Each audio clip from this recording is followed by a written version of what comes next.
Assalamualaikum warahmatullahi wabarakatuh, teman-teman. Oke Otomotif Channel. Jadi ini saya di bengkel, teman-teman. Ini udah malam ya, dan saya sholat istirahat dulu tadi, sholat makan. Tapi kebetulan ada teman nelpon minta dijemput motornya ya, artinya minta diambilkan motornya. Jadi motor X-Ride, teman-teman, macet, katanya nggak bisa hidup ya teman-teman. Jadi sekarang kita pergi ambil motornya biar besok pagi-pagi bisa kita kerjakan di bengkel ya. Oke teman-teman, jadi kalau makanan itu COD ya. Jadi kalau kami di sini siap ngambil motor ya, siap kita jemput motornya. Jadi kita ambil sendiri, kita kerjakan di sini. Kalau yang mau diantarkan juga bisa kita antarkan ya. Oke teman-teman, sekarang kita pergi ambil motornya dulu. Kebetulan motornya di desa sebelah ya, di desa tetangga. Jadi kebetulan desa saya ini namanya Desa Surabaya teman-teman, dan motornya itu berada di Desa Surabaya Utara. Oke teman-teman, kita ambil sebentar ya. Sekarang kita sudah nyampe di lokasi motor, dan ini motornya sudah kita keluarkan ya. Ini motornya X-Ride lama Yamaha ya teman-teman. Kondisinya memang karena memang motornya ditinggal pergi ke Malaysia sama yang punya, jadi hanya dihidupkan sama ibunya ya, untuk manasin aja. Oke, jadi sekarang coba kita tes. Kalau saya lihat sih ini teman-teman, masalahnya di sikring ya, tapi coba kita lihat tes hidupkan ya. Jadi ini kita hidupkan kunci kontak teman-teman. Di indikator lampu di speedometer tidak ada yang nyala, artinya mati total ya. Jadi kalau untuk Yamaha teman-teman, jangankan nggak ada aki, dia lemah aja akinya kadang sulit hidup ya teman-teman. Tes dan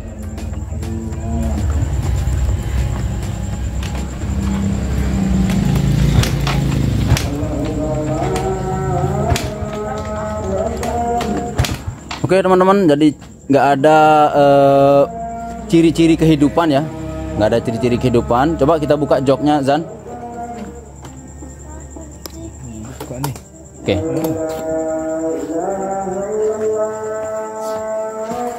ini memang karena kita juga nggak bawa kunci-kunci teman-teman. Tapi kalau saya lihat di sini memang ada bukti ya, bukti nyata bahwa ini kayaknya kabelnya yang putus ya, yang bermasalah, karena banyak kotoran tikus ini teman-teman di dalam bagasi joknya ya. Jadi kalau yang seperti ini teman-teman, tentu kita akan bawa ke bengkel dan kita kerjakan besok pagi ya teman-teman. Oke teman-teman, videonya kita lanjutkan besok pagi.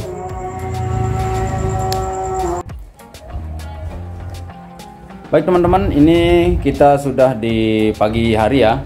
Jadi motor ini sudah yang kita bawa tadi malam. Nah, sekarang kita cek teman-teman ya. Yang pertama kita periksa adalah aki ya teman-teman, atau spring ya. Jadi letaknya di bawah jok atau di bagasi jok yang di sini ya teman-teman. Yang ini kita cek akinya teman-teman. Kita pakai apometer ya, ataupun tes lem. Apometer San, kita cek pakai apometer. Jadi di sini teman-teman, di apometernya saya setting di angka 20 volt DC ya teman-teman, 20 volt DC. Jadi kenapa saya setting di angka 20 volt DC? Karena yang akan kita ukur ini adalah aki 12 volt teman-teman. Berarti apa yang di atas apa yang akan kita ukur ya. Oke, jadi satu ke kutub negatif dan satu ke kutub positif ya teman-teman. Kita cek.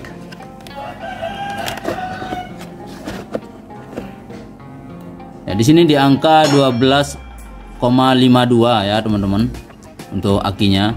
Berarti ini bisa kita kategorikan aki ini kondisinya masih sangat bagus ya. Oke, berarti karena di indikator speedometer ya itu tidak ada yang nyala sedikit pun.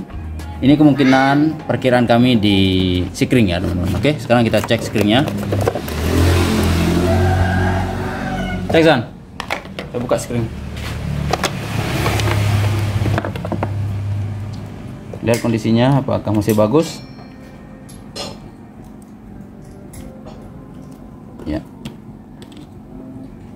Oke, coba dibuka Zan, tarik nah. Oke, saya lihat.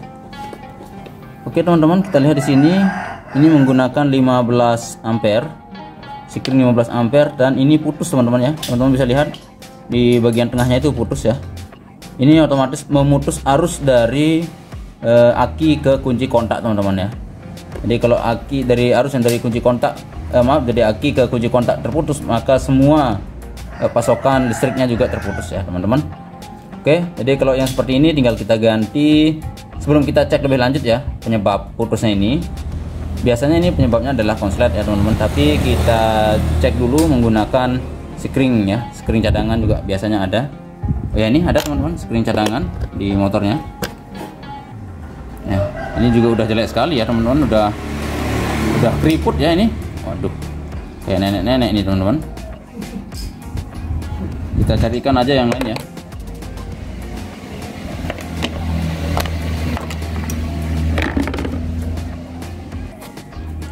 Oke teman-teman, ini sudah saya ambilkan ya sikring 15 ampere ya.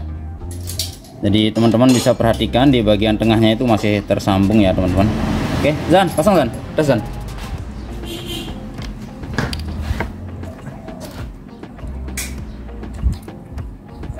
Colokin dah pelan-pelan.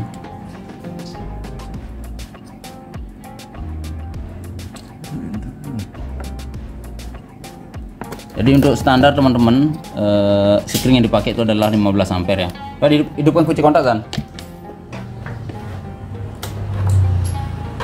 Tetap tidak bisa teman-teman, tetap tidak bisa menyala. Teman-teman, ternyata di sikring ini, sikring yang baru juga terputus teman-teman ya. Tuh, sikring yang baru juga terputus. Ini menandakan bahwa ada konsleting ya di bagian perkabelan. Jadi kalau yang seperti ini teman-teman, tentu walaupun kita punya satu kotak sikring tetap akan terputus lagi ya. Coba saya gunakan ini sikring yang lebih besar teman-teman, yaitu 20 ampere ya. Jadi ini teman-teman, saya tidak menganjurkan ya, saya tidak menyarankan teman-teman menggunakan sikring lebih besar, karena kalau kita gunakan sikring lebih besar teman-teman, tentu kabel body nanti akan rusak kalau terjadi konsleting ya teman-teman, karena sikringnya nggak putus ya. Tes dan pasang.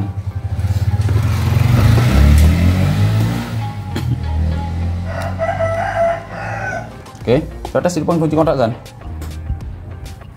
Teman-teman,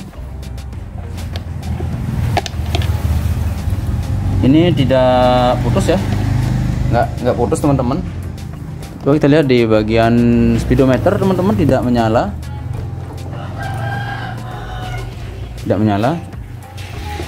Matiin Zan. Teman-teman bisa lihat di sini ada asap ya.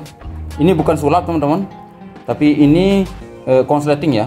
Berarti ini yang menyebabkan sikring terus putus ya. Cuman kenapa dia untuk sikring ini nggak putus, karena lebih besar ya.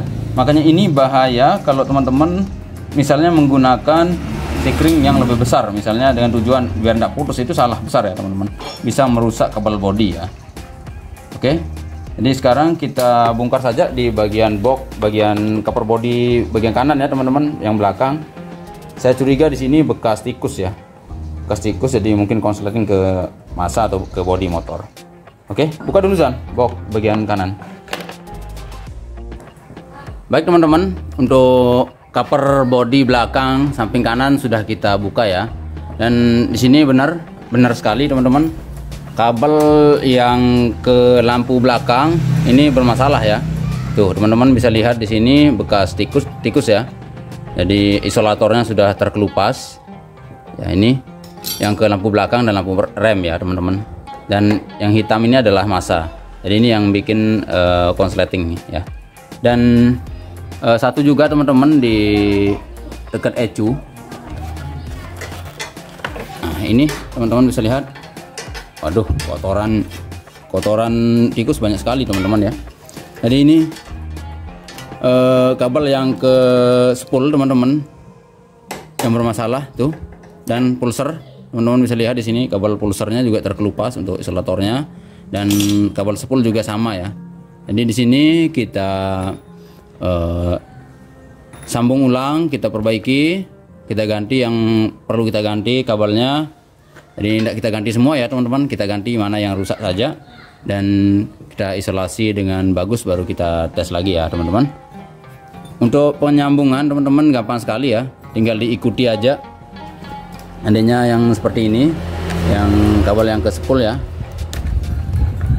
Nah, jadi yang ini untuk kabel warna putih tentu sambung ke warna putih teman-teman ya, dan yang warna hitam tentu sambung ke warna hitam. Begitu juga dengan yang kabel pulsernya. Yang ini yang hitam garis biru teman-teman, ini kita, kalau ini karena ndak putus ya, tinggal kita isolasi aja biar aman sentosa ya. Yang belakangnya ini kita ganti, artinya kita ganti sedikit ya teman-teman, kita ganti sekitar 1 jengkal kurang, setengah jengkal ini ya teman-teman, kita ganti dan kita isolasi lagi. Dan kalau yang ke sen, kabel sen ini aman ya. Jadi ini teman-teman saya buka, ternyata pas kabel yang ke lampu belakang yang bermasalah. Oke, jadi sekarang kita ambilkan kabel body. Baik teman-teman, untuk kabel yang dari spool sudah saya siapkan. Walaupun di sini tidak ada warna putih teman-teman ya, paling tidak mirip lah ya. Ya seperti ini. Kita sambung satu-satu teman-teman biar tidak keliru.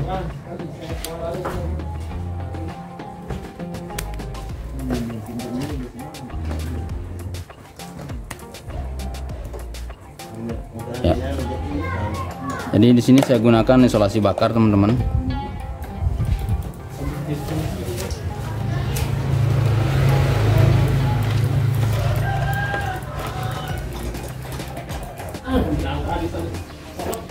Jadi karena kita pakai isolasi bakar teman-teman, tentu kita masukkan dulu isolasinya ya.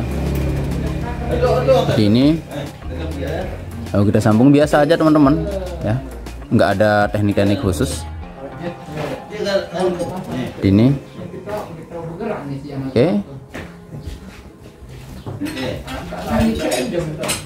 Lalu yang satunya lagi.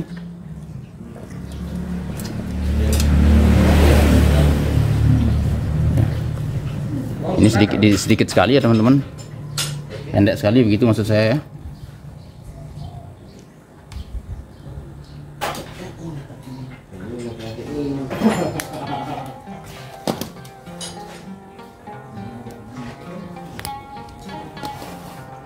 Ini juga kita masukkan isolasinya.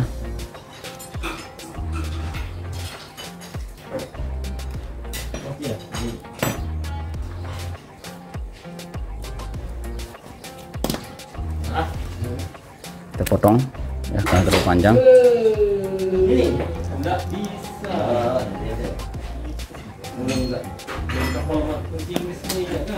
Oke, kita bakar pakai korek aja teman-teman, jadi hati-hati karena ini dekat tangki.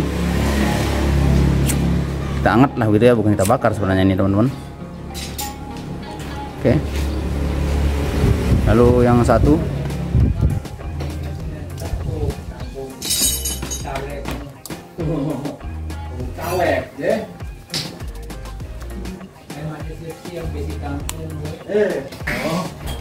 Konten ya.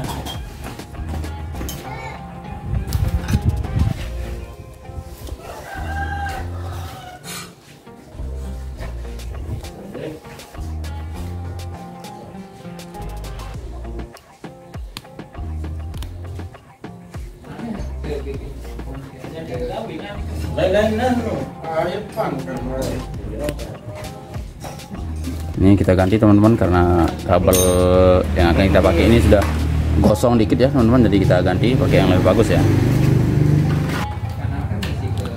Jadi ini teman-teman untuk kabel yang akan kita sambung ya, tentu pastikan kabelnya itu masih bagus ya, mengkilat seperti ini, jangan sudah hitam ya teman-teman. Jadi kalau hitam ya bisa saja sih dikerok dikit seperti ini. Dan juga untuk penyambungan bisa sebenarnya beda warna teman-teman, cuman ini untuk membantu mekanik yang lain ya, artinya mekanik seandainya dibuka di tempat lain, jadi nggak bingung ngelihat kabel yang beda warna begitu maksud saya teman-teman ya. Jadi kita samain aja warnanya biar lebih pas ya.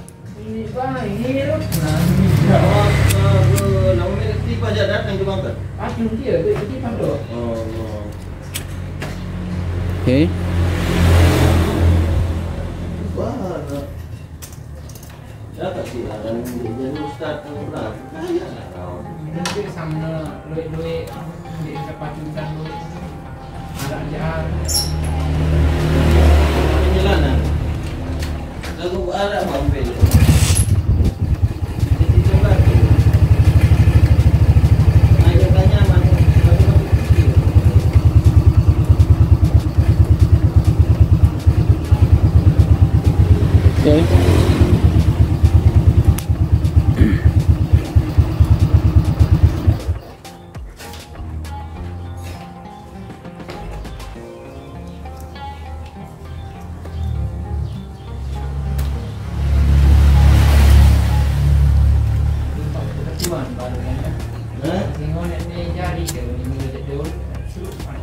Oke, kalau kita sambung seperti ini teman-teman, tentu di belakang ini juga sama teknisnya ya. Teknis penyambungannya juga sama. Jadi warna hadinya warna kuning, tentu kita sambung ke warna kuning ya teman-teman, dan hijau garis kuning kita sambung ke hijau garis kuning. Begitu juga dengan kabel masanya ya teman-teman, jangan sampai terbalik. Oke, ini saya sambung dulu ya. Oke teman-teman, jadi untuk penyambungan teman-teman sudah selesai ya. Yang ke-10 sudah selesai, tinggal saya isolasi aja di bagian luarnya. Lalu yang ke lampu belakang juga sudah selesai ya. Ini yang ke pulsar teman-teman sudah saya isolasi aja. Ini tidak kita ganti ya kabelnya. Yang ke lampu belakang ini sudah saya isolasi, sudah saya ganti kabelnya begitu teman-teman ya. Teknis penyambungnya sama aja, yang penting jangan salah warna ya, salah sambung. Jadi walaupun beda warna sebenarnya bisa aja. Cuman ini untuk mempermudah aja teman-teman, seandainya suatu waktu kita bongkar lagi ataupun dibongkar sama teman-teman mekanik yang lain, jadi nggak bingung gitu ya teman-teman. Oke, untuk mempermudah pengerjaan lah begitu ya. Oke, sekarang kita tes teman-teman. Kita tes hidupkan kunci kontak. Nah, teman-teman bisa lihat sekarang indikatornya sudah menyala, artinya lampunya menyala teman-teman, dan tidak terjadi konsleting ya di screen lagi. Oke, kita hidupkan.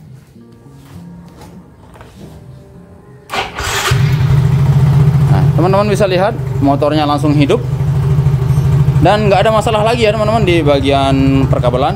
Tapi lampunya mati teman-teman, kelihatan juga lampunya ini menghitam, jadi kita ganti lampu belakang. Oke teman-teman, jadi begitu caranya. Kalau kita tes lagi, aman sentosa, nggak ada masalah. Jadi yang seperti ini teman-teman, masalah yang paling parah itu adalah ECU mati ya, gara-gara konsleting. Itu yang paling parah. Yang ya, untuk kabel bodi juga parah juga ya teman-teman. Kalau tidak segera kita tangani, kadang kabel bodi ini habis terbakar ya semuanya. Oke teman-teman, jadi share videonya agar teman-teman yang lain bisa kita sama-sama belajar begitu teman-teman ya. Jangan lupa like, comment, dan share. Dan bagi yang belum subscribe, tekan tombol subscribe-nya ya teman-teman, agar bisa terhubung dengan video-video kami yang lainnya. Sekian, wassalamualaikum warahmatullahi wabarakatuh.